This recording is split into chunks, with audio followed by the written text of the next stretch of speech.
man, I'm back. Or should I say we back? I'm going to move around with this one. Say something, Fifi. Hello. It's dark. It is dark. Because we're in chill mode. But this is part 2. Oh, wait. Intro time. You are now watching the Joe And Fifi TV show. Oh, yeah. Okay, so I had the camera propped up on the steering wheel, and I'm gonna move it around a little bit so y'all can see Fifi, why she's like absolutely positively quiet over there. She has no opinion about what we're talking about. I'm giving my input on stuff. She's over there playing Madden on her phone. No, not playing that. Okay, she's playing a game while we see, I want to inform you. I said we were gonna do videos, and she's over there not concentrating. She don't want to inform you guys. She don't want to talk to y'all right now. Not true. I'm talking to you. Why are you talking to him? I'm the A-man corner. She the A-man corner. All right, so this is part 2 of driver courtesy. And these things that I'm saying, they are solely my opinion based on my experiences. Our experiences. These are not Stevens Transport opinions and policies. These are based on our, okay? So for all y'all who like to report people's videos, yeah, I'm gonna make a video about that too. For those who like to report videos, you know what you can do, right? Anybody who watch our videos know we haven't really said anything bad about Steven, but okay, we're not talking about that. No. Part 2, driver courtesy. Okay, so the last thing I was talking about was driving fast in the parking lot. Okay, I need to prop this up because I don't like holding the phone. Man, I wish my GoPro was mount was fixed. I miss my GoPro. I really do. Okay, so all right, so that going through parking lots all fast and stuff, that's a no-go. Take your time. You're gonna find a parking space eventually.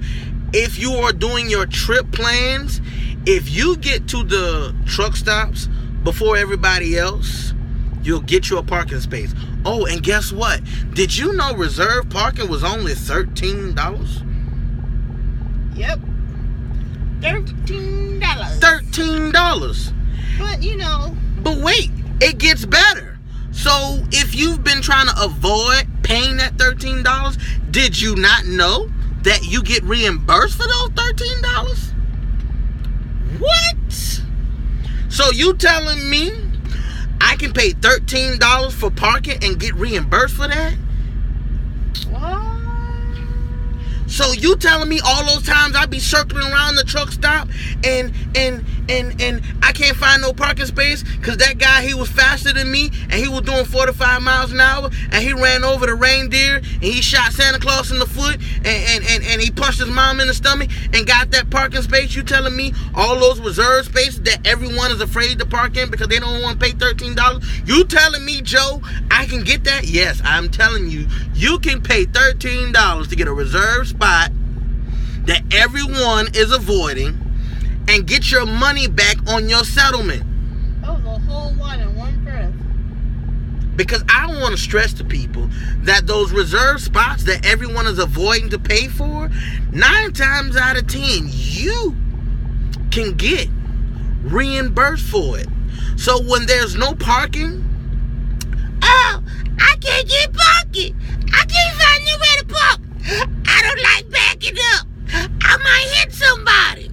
Go to the reserve section, get you a spot, pay the $13, and when you turn in your trips, boom, that's going to be right back on your settlement. Bam. How you love that? Huh? Depending on the company, right? Well, it may depend on the company, but guess what? Even if you know, hey, call them up. Hey, do you reimburse for parking? Ask questions. You might want to do that. Okay? All right, so we talked about that. What else? You give me one, Fifi. What else? What else can we do? Oh, you know what? Weather driving. Weather driving? Yes. Explain. We got 5 more minutes. When it's snowing, Mm-hmm. and people in the left and the right lane driving slow, you got other truckers driving around fast. Oh, we're talking about super ice. truckers. Super And truckers. Ice and snow on the ground. People, be safe out there.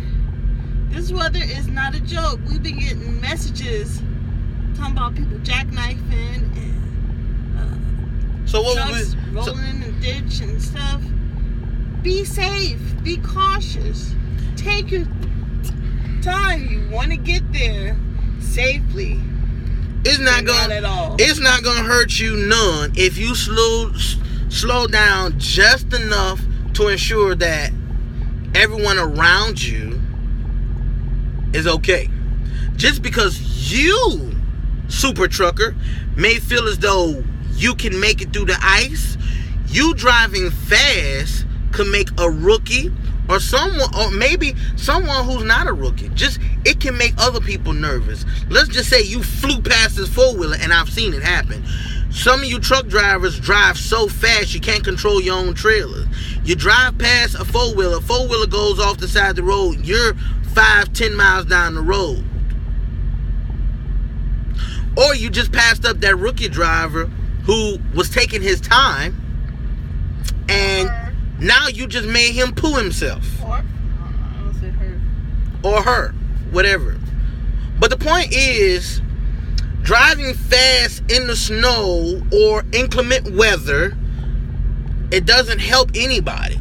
You know, you're gambling. You're a super trucker. Your mentality is, oh, it's okay. I can drive fast. It's fine. And you're taking that chance every time, thinking that everything's okay. And just because you did it once and you survived, just because you did it twice and you survived, just because you did it 3 times and you survived, doesn't necessarily mean that there won't be a day that you went across that road driving fast just because you've done it so many times that something cannot happen. And that's the point of saying it is your job as a driver to protect the motoring public. We don't go, us drivers who like to take our time in inclement weather, we don't do it because it's company policy and we have to do it. We do it because, well, it is policy, but at the same time, we do it because at the end of the day, in inclement weather, bunk that load, I'm the important part of this truck.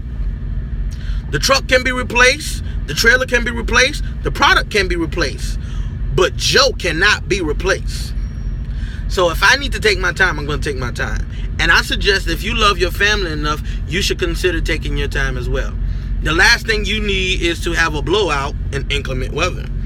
Or you're driving so fast, all of a sudden somebody jumps out in front of you and boom! Now you can't slow down like you would on dry land because it's inclement weather. All these things are not to say that, I'm not trying to say that you can't drive the way you want to, because you're grown. You're going to do what you want to do. But be considerate that just because you can drive a certain way doesn't necessarily mean you should do it. Just because your truck can do 85 miles an hour don't necessarily mean you should always do 85 miles an hour. Speeding. Let's talk about speeding. All you guys who like to speed all the time, I'm not saying that I would not speed if I could, but I would tell you as a driver, as my friend, as my brother, or my sister in this profession, I would definitely say maybe you guys should be a little bit more picky, choosy. Maybe you should choose when you're gonna do these things. A lot of you guys like to go through curves, go downgrades at 80, 90, 100 miles an hour. You know what I'm saying? Not saying that you should not do what you got to do to get your load on there on time, but be careful. Be careful. Because your life isn't, just because you think you can control that load don't necessarily mean anything cannot happen. And this is what make veteran drivers and other drivers, you're not as good as you think you are. I'm just gonna say it. Yeah. Alright, boom. I done made somebody mad. Woo! Alright, I got it off my chest. I couldn't hold it no more. I was trying not to say it. Oh well. It is what it is. You excited about that? I am. Because, alright. This is open discussion. And I want all you guys have become me and Fifi's friends that actually comment on our videos. I want you guys to comment and tell me what you actually think about what I'm about to, or what we're saying right now. Because I know we talk about these things all day, every day, but especially on the CB. You have these guys. We crack jokes about the Swifts and the CR Englands and all the big name companies, right? And we talk about the safety practices and how bad these rookie drivers are. But the veteran drivers, if you look at numbers, the veteran drivers are the ones who have the most accidents. Look it up for yourself. One day I'm gonna make a video and actually show you the numbers. You can Google it. If you have any type of internet experience, you can Google it. Your veteran drivers are the ones who have the most accidents because they're comfortable in their skin. They're comfortable behind the wheel. They've been out there for 15, 20 years, and they'll blow past you and get on the CB and talk trash. All right, Steven, come on. Get on out the way. Well, I mean, come on, Swift, get out the way. It doesn't do anything. You know what I'm saying? Just because you can drive faster than another driver don't make you a good driver. Because in driving faster than everybody else, you're burning fuel. You're chancing having a blowout and not being able to control it. You can control your speed, but can you control the blowout? Can you control what happens if there's a car in your blind spot and you didn't see it? There are other things that you have to consider that could happen in the midst of doing the things that you're doing out here on the road. Following distance. Man, y'all know how these drivers do, man. These drivers get right up on you and they'll stay right there. And it don't matter which lane you in. They'll get right there, man. They'll just hold that line. And at the end of the day, if that driver has to boom it, okay? And goes for you four-wheelers too. We should start talking to our families and our friends and start educating our families and friends, like, seriously. Start letting people know, when you ride around trucks, let them know our blind spots. Let them know there's a lot of times you can't see in certain situations, especially if you're going around curves and stuff. Sometimes you have to wait till that truck straighten back out before you can see the back end again, So with all that being said, we have to, in short, we want to consider a lot of the safety practices that we do to ensure that a lot of the accidents that happen don't occur. Holding cell phones and yeah, we have these mounts and stuff like that, where we can mount our phone up and you're driving and you're doing this number. Listen, at the end of the day, you might have survived doing it 20 times. But it only takes one time to have that accident.